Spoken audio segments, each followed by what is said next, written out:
4, 3, 2. Ooh.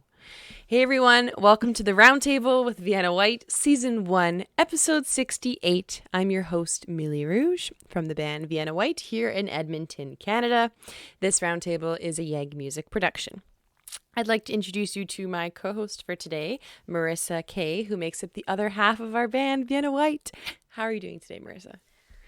I'm doing good. I'm good. How are you? Which cup of coffee are you on now? 2. 2, okay. Still 2. You're doing pretty good for the day. All right. I'm on the remnants of 2 right now. Very nice. So can you introduce us, Marissa, to the rest of our guests we have on the show today? Yes, absolutely. So we got Verity Whyte from Cheltenham, UK. We got Mr. Max from Los Angeles. We have Maddie and Florian from About Monsters in Osnabrück. And Ella from Xray Love, New York. Awesome. Thank you so much for doing that. I really quickly want to, before we actually get into our topic of the day, I want to learn more about all of you as individual artists and musicians. Of course, Marissa and I have never met any of you face to face. So I want to hear more about kind of what you do in your musical career and kind of how you got to where you are today. So let's kind of start with Mr. Max on the bottom left here, and we'll kind of work our way around up. So Mr. Max, can you tell us about your kind of musical journey and how you got to where you are today? Yeah, totally. So I started playing guitar when I was 11, and in my family, like, pursuing music as a career was never really a viable career option. So I sort of just followed the traditional path, went to college. I studied history in college, believe it or not. But I always wanted to do music. So in the middle of college, I just decided, you know what, I'm going to finish my degree, but I want to go into the music industry. So I joined a band. I started working at a music publisher and just pursuing the band on the side. Eventually, my band broke up, and then I just decided to go solo. I left my job working in music publishing, and now I'm just pursuing my band full time. Mm-hmm. That's amazing.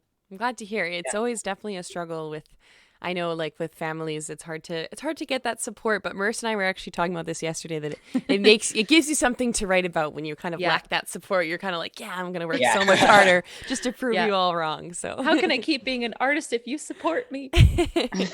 So I want to hear more about the About Monsters band. So can you guys let us know a little bit more about how your musical journey got started? Yeah, that's a little difficult story, but let's start with an acoustic project. Maddie just took me on in like 4 years ago. Yes.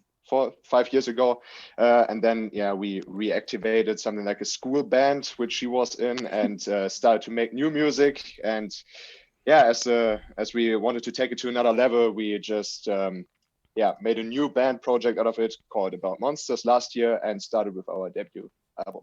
Awesome. So have you guys, how long have you guys been a band for together in total? 4 years. Yeah, 4 years, I 4 think, years. yes. Okay, awesome. Really cool. Amazing. Thank you for sharing. And Ella, I want to hear more about your band, Xray Love. I was looking a little bit on Instagram, but I kind of want to hear more about how your band came to be. That's cool. I have to say that I was actually born in Edmonton, Alberta. So Hey! you guys actually know where that is. Oh my gosh. So I'm a Canadian, and I grew up in Calgary, actually, which I know that Edmonton and Calgary are not. I actually might have done better in Edmonton from what I hear. I left and moved to Toronto. I wanted to move to New York, and I couldn't figure out how to make that happen at 19. Mm-hmm. So I moved alone to Toronto to make music and start bands, and did the typical thing that all musicians do, and bands come and go. Mm-hmm. Went on a wild musical journey. My mom was a piano teacher. My dad was a lover of rock and roll, and so it was just always in my life. I started writing music when I was like about 12 or 13, but I didn't find my musical voice, and I feel like until now I just sort of went full circle from world music and jazz and opera all the way back to just dirty, gritty New York City punk rock and roll, kind of somewhere in there. Pretty straight up rock and roll. I like 3 chords. I don't want to apologize. I always think about Joan Jett saying that rock and roll if you're doing it right, happens below the belt. That's my motto. It's not gonna hit everybody's spot, but it hits mine. Yeah. My band formed pretty effortlessly once I moved to New York. So just New York has just been in my dreams my whole life. And since I came here, it seems to love me back. I've met amazing people. The community is so supportive. There's more opportunities than there was in Toronto, sadly, just because it's bigger. There's more clubs. It's weird right now with COVID, but I'm hoping that the clubs still make it. I found my band kind of by happenstance. My drummer is also from Canada. We got thirsty. We went to a vending machine. There was a handwritten sign up with very similar influences. And it was a bass player and a lead guitarist looking for a singer and drummer. And we were like, let's give him a call. And then it just all fell into place. So we've been together for about 8 months. We're having the time of our life. We just want COVID to end like everybody else. Feel that. We're working on our first album. We're sort of drip releasing it. So our first single dropped on Friday. Awesome. And it's gone really well so far. Yay. So thank you for having us. Yeah, we'll have to check it out after the stream. Absolutely. Yeah, cool. And I love that you mentioned that you've only been a band for 8 months, because Marissa and I have actually only been a band as well for, since December. So I don't know how many months that is, but very, very short time. So I totally get that. That first feeling is very, very exciting of a new band. So. It's so fun. Like the honeymoon period. Yeah, right? yeah, exactly. Who knows where it will go? Like we jammed yesterday and all of a sudden, like they were like, you sound like Rage Against the Machine. And I'm like, ooh, that does not match our single right now. Yeah. That's But it amazing. was fun. Yeah. Now, Verity Whyte, I was saying actually this to Marissa, I don't know if she already mentioned this, but our names literally sound the exact same, because we're Vienna Whyte and Verity Whyte. And when I saw that, I was like, no this way. could literally be No your way. logo too. Yeah. Like, I was looking at it. Yeah. It is quite similar. yeah, we also realized that it looks like the Volkswagen logo, so Yeah. we're working on We're that. going to have to change it. Mine's like, I don't know if I've got a thing. I'll see if I Florian can and find Maddie are like, something. yep. Yeah, exactly. Yeah, well, Absolutely. yeah. I mean, I guess this is just my name, so Yeah. I would change it, but I can't now. It's a bit No, late. no, that's totally fair. So I've been me for all of my life. But music-wise, I started singing really, really young. Started writing songs at a similar age to Ella, actually. I think I was about 12, 13. Picked up a guitar, learned about 3 or 4 chords, and started writing some really depressing songs about how I wanted to kill myself. Because, everyone goes through that kind of phase. My parents were divorcing. It was all very sad. And sort of fast forward to now, basically, I always wanted to be a singer and songwriter. I always wanted to write my own music, but it wasn't until I got together with my now husband, Alex, that I really did anything serious about it. So initially it started off with me sort of singing in function bands and stuff. And then I went on a couple of tours with the prog rock band Pendragon as one of their backing vocalists. And then from that, Alex and I were like, do you know what? We've been talking about writing our own music together for years. Like, shall we actually do it? So we started writing together about 3 years ago. And because we have a studio at home, because he happens to be a producer, it means that I can kind of bang out quite a lot of music quite quickly without having to pay for studio time.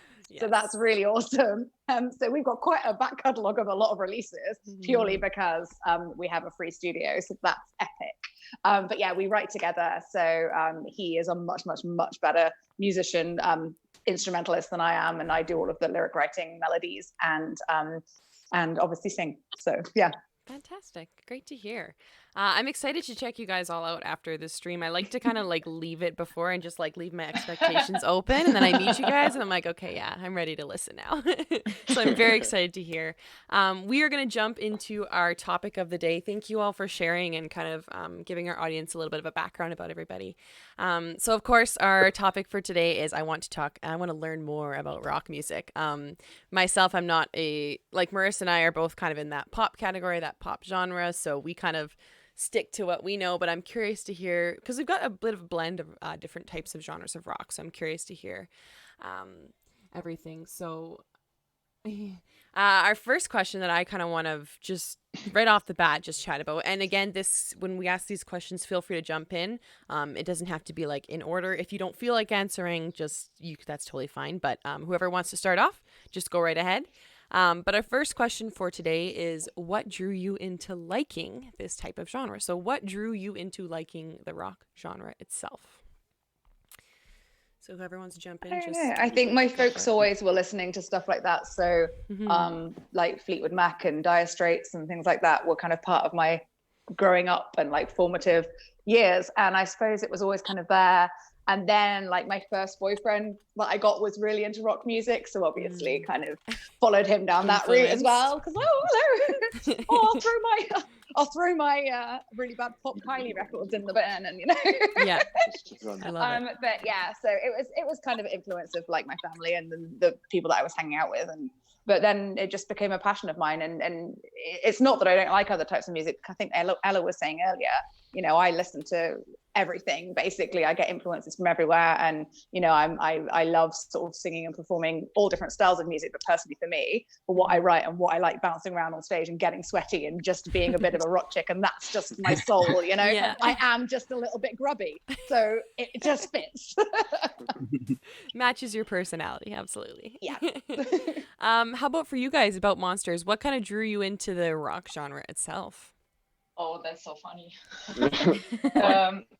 Because I started playing SingStar, and I found my first favorite band there. It was McFly from Britain.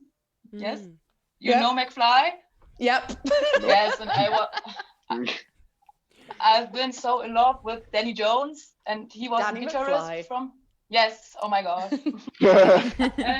And so I started playing the guitar, and so I started listening to rock music also. I think that was the point in my life. Just I had a guitar in my hands and I started playing, and so I got interested to hear some kind of music that with more guitars. So yeah, I always find that's a pattern in people kind of getting into the rock music genre is like, I had a guitar and I wanted to do more guitar. And I think that's really cool. I love it. That's amazing.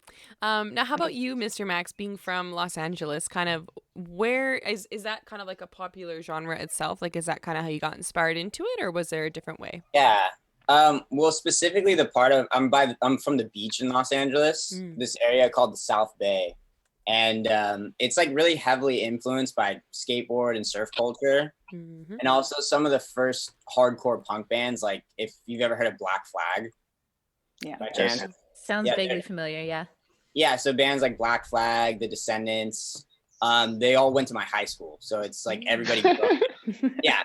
I mean, they graduated a little bit before me, but but growing up, everybody listens to that music in that area. It's sort of like an underground thing. So as a teenager, it's a good outlet for your teenage angst. So just going to punk shows and like supporting my friends' bands and just generally being an angry teenager that drew me into punk rock specifically. So yeah, it's funny that you mentioned that, because it's like, I feel like the people who stay in rock are the ones who like wanted to kind of stay in that kind of area. It's like we're staying young forever by playing rock music. At least I find. Yeah.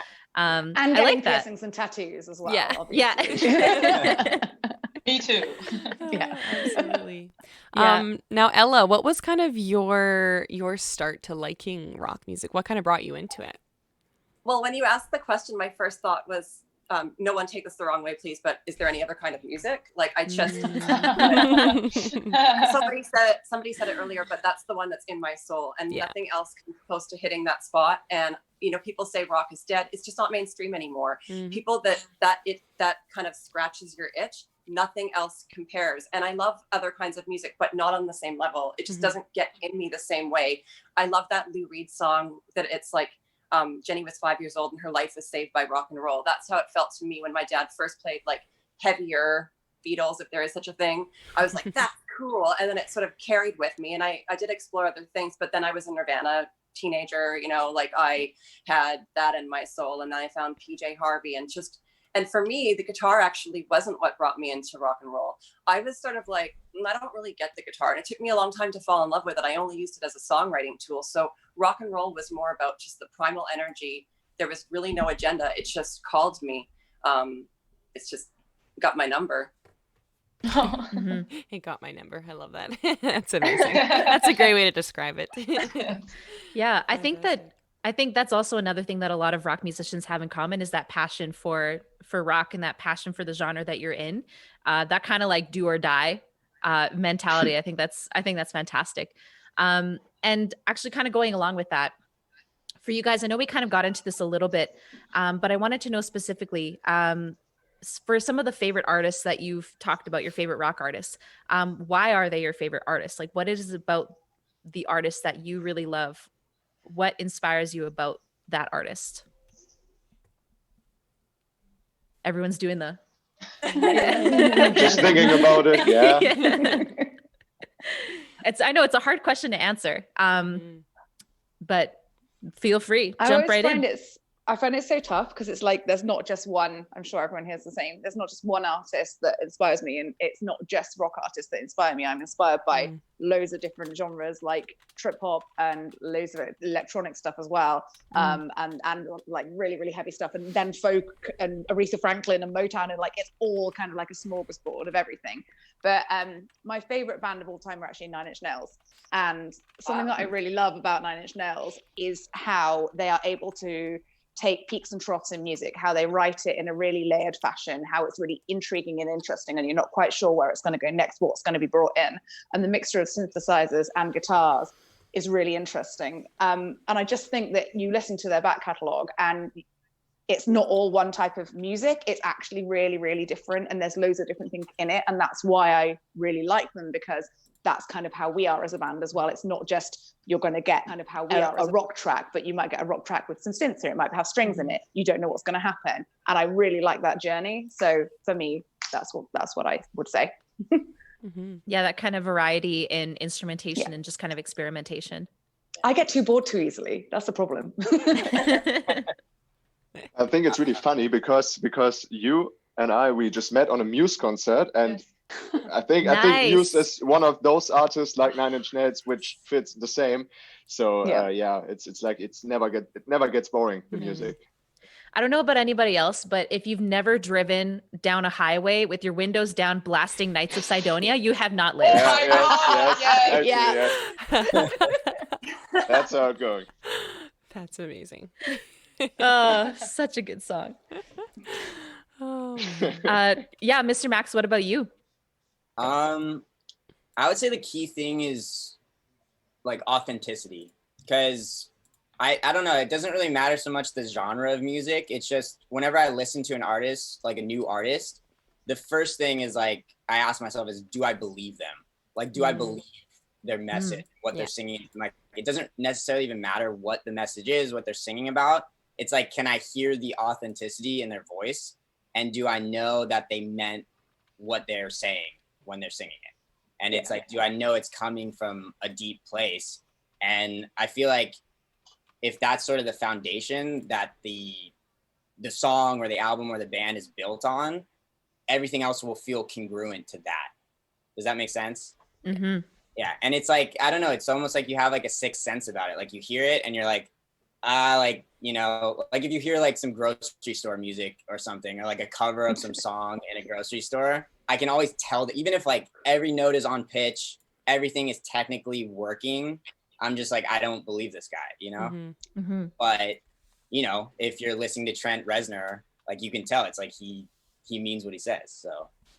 Yeah, absolutely. I think that's really interesting that you bring up that that idea of authenticity in music. That conversation comes up a lot. We used to have this Instagram live show where I would interview musicians kind of like from around the world. We just chat.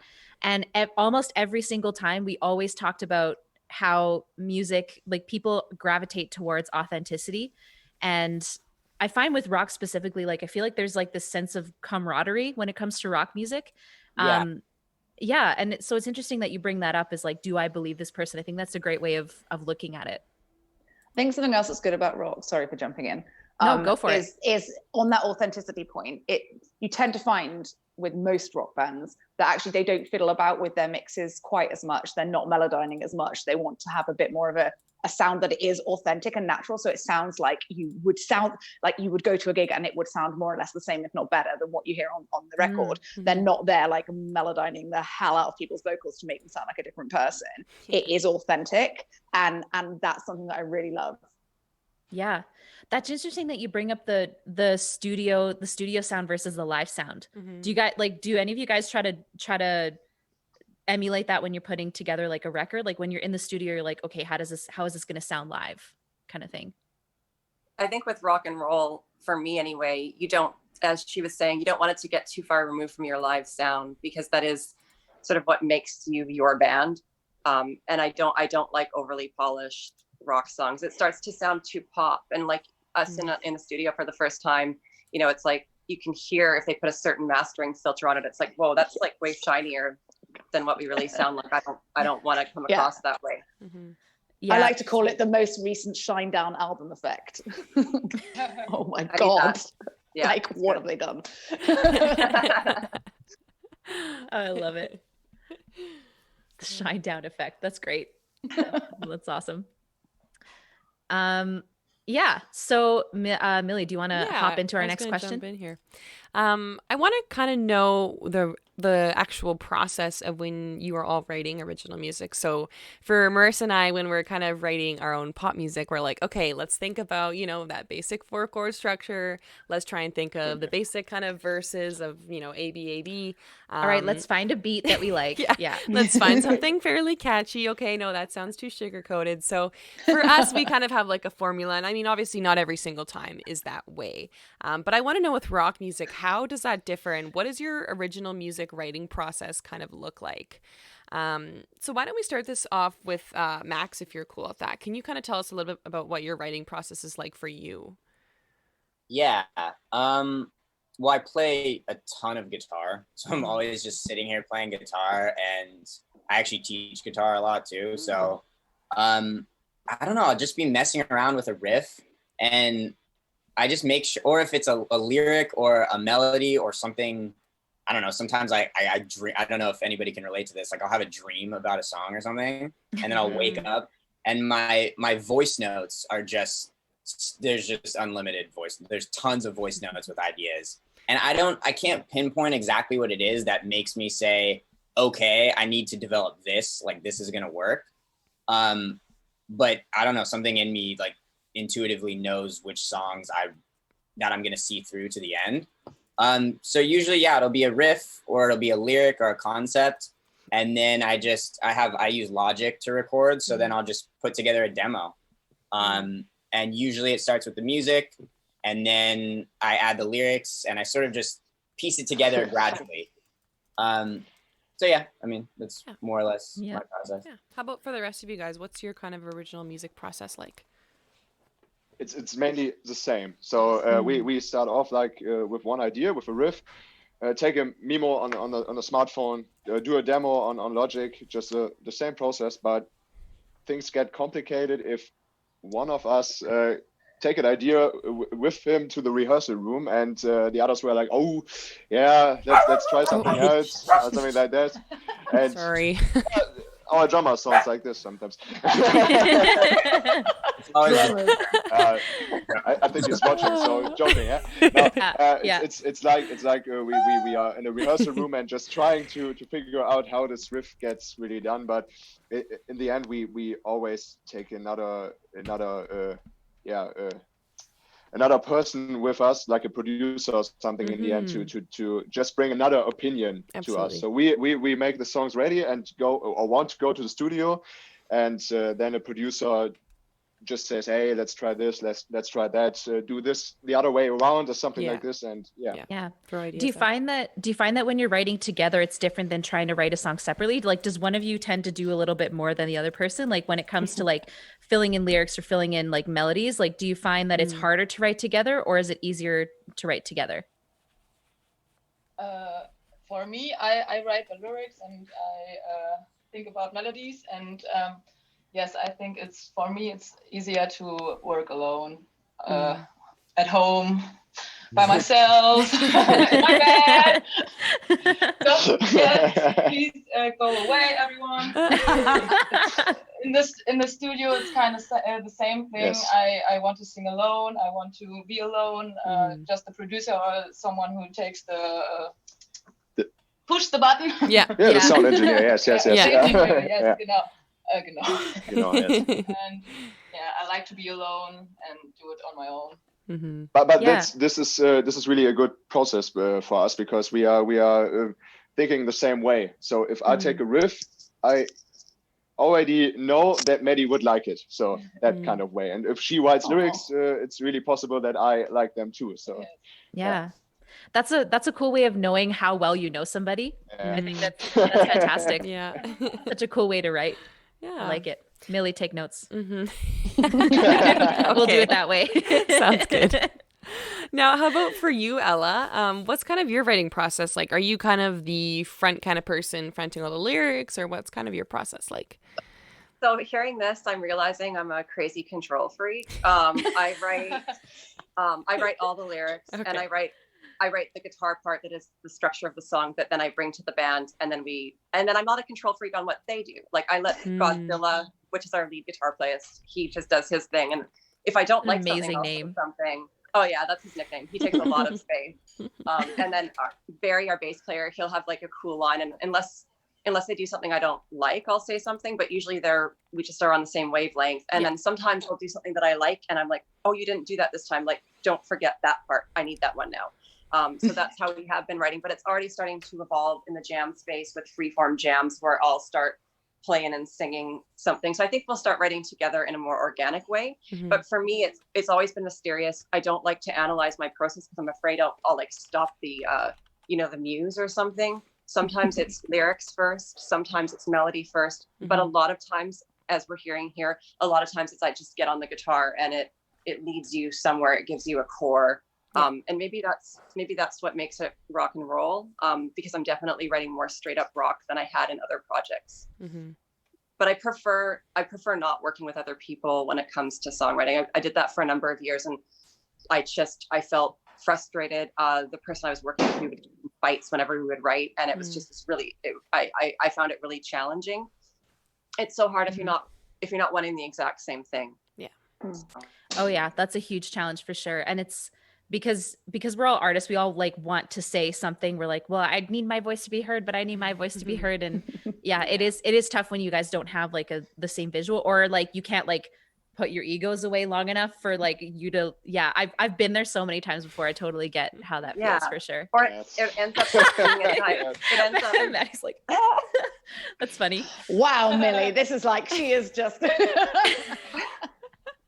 Or it can end up being too much of a compromise on both ends, where it's like now it's not a jazz song and it's not a rock song. It's this weird, like what is it? No one's happy.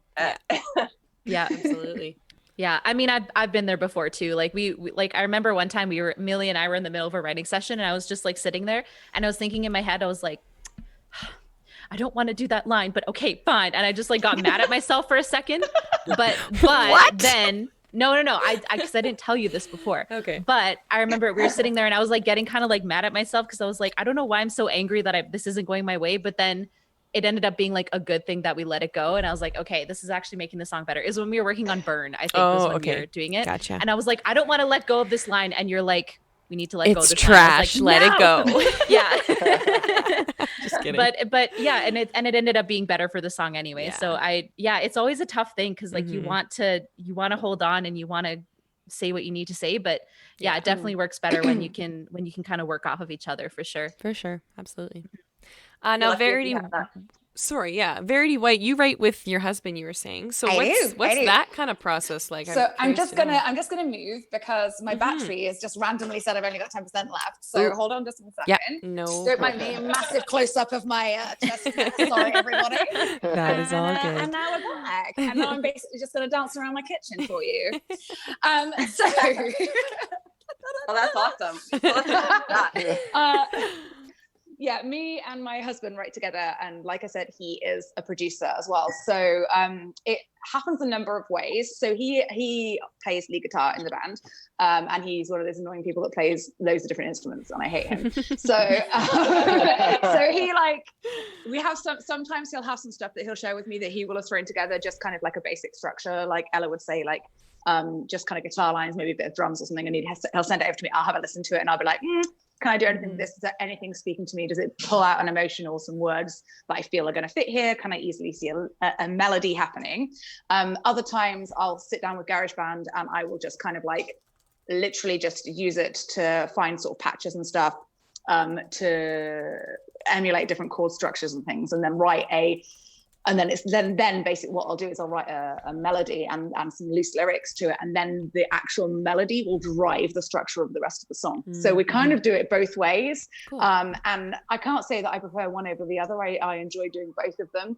They give slightly different results, which is quite interesting, because I think the way that I approach it, leading it with the melody, is different to how Alex approaches it, leading it obviously with the instruments. But it's yeah, I think I enjoy both of them, and luckily we don't tend to fall out, so that's pretty lucky. Yeah. That would be bad. Yeah. No, I think that's great, being able to kind of write with someone that you're very close with. And I guess that kind of goes back to what Flory and Maddie were talking about, where you guys were talking about kind of how you tend to do your thing by yourself, and then you kind of come together and you write things that would complement the other person. I think that that's a fantastic way of writing. We actually do it all separately in separate rooms of the house as well. Like we actually don't sit down together to do it. We do it separately, which cool. I think is really interesting. Like what the other guys were saying, I'm too embarrassed to do it in front of him. Like I know we've been together. We've been together exactly like the same 11 thing. years. I'm just too embarrassed. I'm like, no, don't look at me. I'm writing it. You're going to think I read it wrong. Oh, look at me when I'm vulnerable. Don't hear my voice. In the studio, everyone has to get out if she wants to sing in. Oh. Everyone. It's amazing. The producers in there, but we have to go out. Can I just say that I highly respect that, by the way. Like that's like Diva. Peak energy. I love it. Yeah. I love it. That's perfect. I totally get that. What a flex too. You're like, everybody get out. It's my turn to sing. I love it. That's fantastic. And really quick, before we move on to our next question, we just wanted to mention to anybody who's watching us on Twitch or Reddit right now, we do have an Instagram where we post kind of everything. So if you guys want to go check out any of the stuff that we're posting about the roundtables or any of our shows, you can just follow us at Vienna Whyte. White is spelled with a Y because we're trendy. And so I need to change my surname. I'm clearly not trendy. We'll call you like our sister band in the UK. It'll be great. Yeah. That's so cool. Well, actually, Ella would know this, that there's a avenue in Edmonton called Whyte Avenue. So it's spelled with a Y. So that's kind of where we take that off of. So I would forget because I was 2 when I left it. Oh, but in my heart, I probably know. You mean you don't remember Edmonton when you were 2? That's funny. So sorry. It's been a while. Oh, it's all good. So kind of getting back to our conversation here, I wanted to know for you guys specifically, when you think about rock music, what do you think is one misconception that people have about rock music, that when people say, they're like, oh, I like pop, I like this, but I don't listen to rock, or I don't listen to metal because I just don't like that genre. Like, what do you think is a misconception that makes people say that? I think people think that you can't hear the words, and like it's like what Mr. Max was saying, like that authenticity and those lyrics, and like a lot of the lyrics, a lot of what's being written in rock is actually really deep. It's not your transitory, oh yeah, baby, oh I'm gonna look at your booty and all of that. There's like actual emotions going on there, and I would say that most of the rock, certainly the rock that I listen to, is really deep and really meaningful, and a lot of them have got incredible voices, because you've got to have a strong voice to lead a rock band. It's not all shouting, it's actually just really passionate. So that's kind of what I'd say. I think they think it's shouting. I think it's like loud for me. And what Fleetwood Mac was rock. Yeah, Fleetwood Mac was rock. Sort of like folk rock. You don't like the Beatles? Like, I'm sorry, but you need to think what that genre actually means for you. Just because I don't like hardcore rock, not usually. I'm not a fan of metal, but But so there's so many different paths that it can take, and now with all the merging of different aspects of music coming together, sometimes there's a rock element in something that might not be considered mainstream idea of what rock is. Right.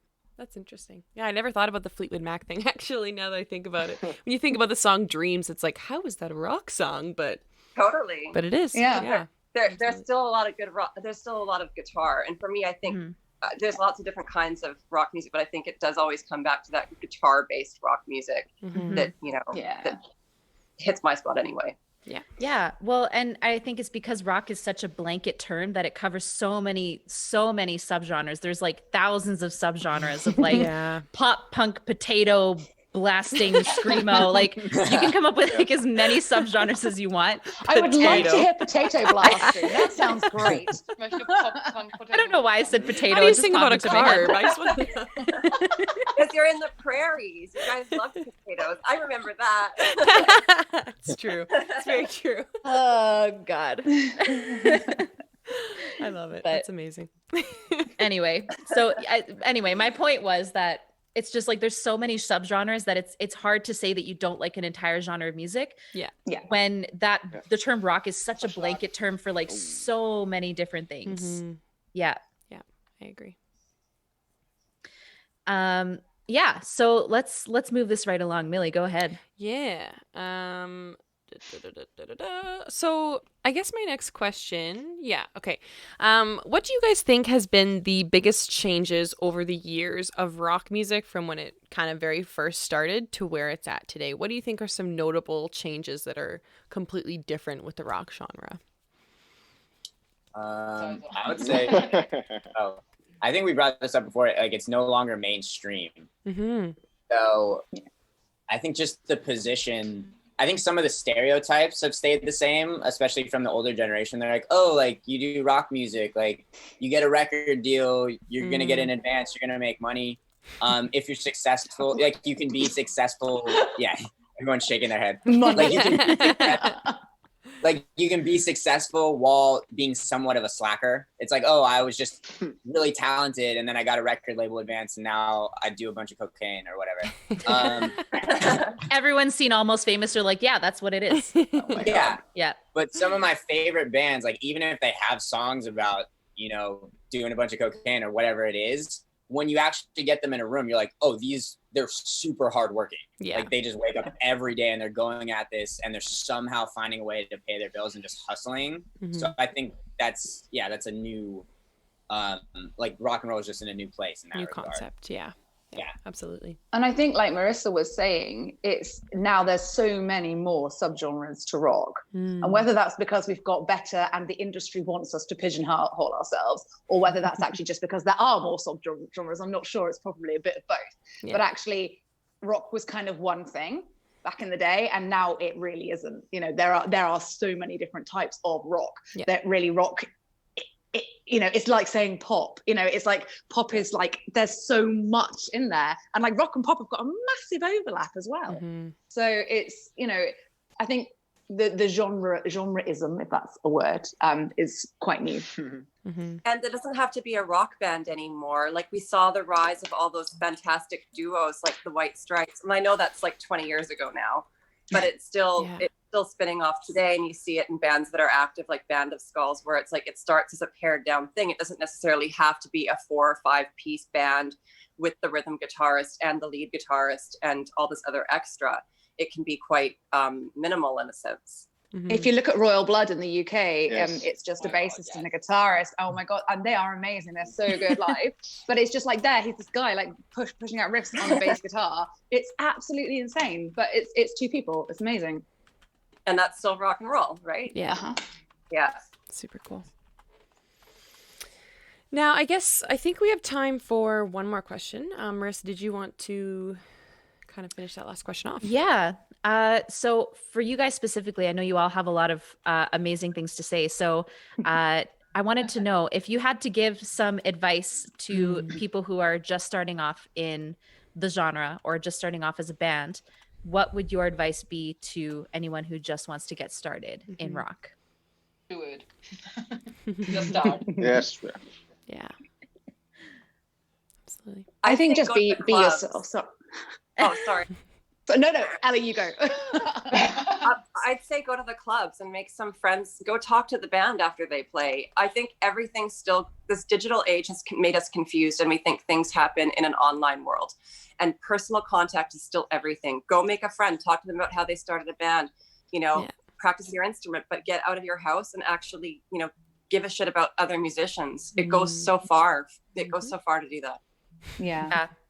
I think be authentic, be yourself. Like rock music, like Mr. Max was saying, like we've all said, it's about authenticity. It's about speaking the truth. It's about being honest and being open. And it's not about ego and it's not about all of that crap. It's just about it is about the music and it's about the passion and it's about emotion and rawness and authenticity. And so you've got to leave your ego at the door. Yeah. I would say, piggybacking off of that, I would tell them to do it. Make sure you're doing it for the right reasons, because if you're doing it for the right reasons, like, you're going to encounter tons of setbacks. So if you're not doing it for the right reasons, your project's not going to have legs to get you through those setbacks. Mm-hmm. Yeah, that's a good point. Do you have an advice? I would say you have to find people thinking the same way like you. You have to surround yourself with people. If you do not play a solo act, search for people thinking the right way, just like you, and do your thing. Yes. And if you just want to start writing lyrics, just go inside and try to write down your feelings and maybe about some situations you had in your life. That's kind of I do it. Yeah. It's the best therapy in the world. Like, seriously, lyric Yeah. writing is the best therapy. Mm-hmm. Yes. Yeah. Well, and I think that something that all of you sort of touched on was the connections that you make and making sure that whether it's like the people that you work with or the people that you talk to outside of yourself, people that you're going to be, even like the fans that you're trying to engage with. I think it's all to do with like those personal connections and making sure that people are behind you and for what you do as much as you are for what you do. I think that's Yeah. well That's great. said, Marissa. So that's concluding what everyone else is saying. That's all. Opinions. No, I love it. That was actually our last question for the day. We're unfortunately getting close to our out of time chunk.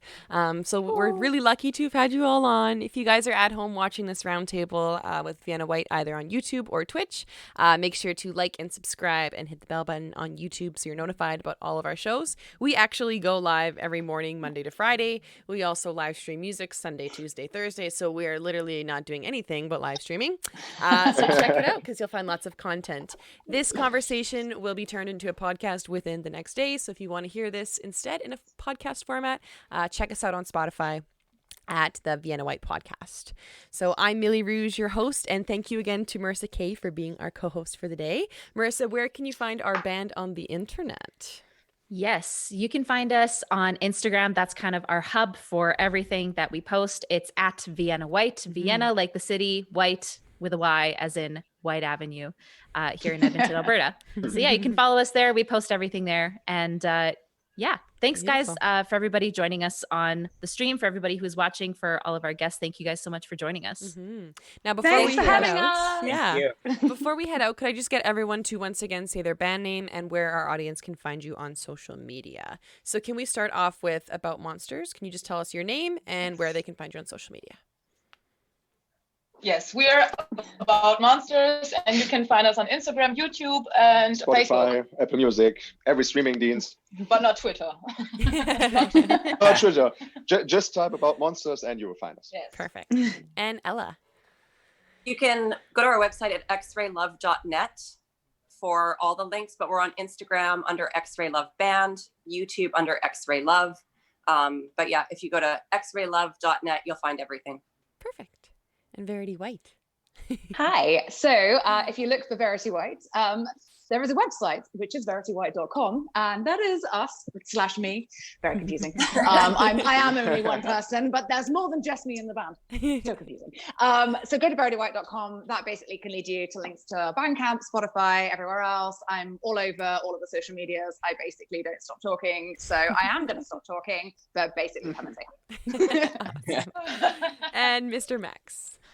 You can go to mrmaxmusic.com. So mrmaxmusic.com, and that has the link to my Spotify. My Instagram is just Mr. Max Music. So Fantastic. Okay, well, awesome. Thank you again, everyone. I hope you all have a great day, and it was lovely to chat and meet with you all. Bye-bye. Thank you. Bye. Thank you. Bye.